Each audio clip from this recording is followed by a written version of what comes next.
গরমের দিন ছিল। এক কৃষক মাঠে তরমুজ বপন করেছিল, কিন্তু বৃষ্টি হচ্ছিল না। কৃষক আকাশের দিকে তাকিয়ে কাঁদতে লাগল।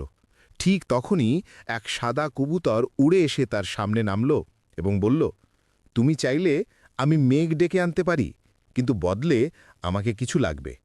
কৃষক সঙ্গে সঙ্গে বলল, হ্যাঁ, যা চাই নিয়ে যেও। কবুতর আকাশে উঠে গেল, আর একটু পরেই আকাশে কালো মেঘ জমল। টিপ টিপ করে বৃষ্টি নামল, মাঠ সবুজ হয়ে উঠল, তরমুজ বড় বড় হতে লাগল। কৃষক খুব খুশি হল। পরের দিন কবুতর আবার এলো এবং শান্ত গলায় বলল, আমার শুধু একটা ছোট তরমুজ চাই। কিন্তু কৃষক দিতে রাজি হল না। কবুতর মন খারাপ করে উড়ে গেল। তারপর থেকেই মাঠ শুকিয়ে যেতে লাগল, গাছগুলো মরে যেতে লাগল। তখন কৃষক মাথা চেপে ধরে বলল, আরে, আমি তো কবুতরকে লাইক, কমেন্ট আর সাবস্ক্রাইব করতে ভুলে গেছি।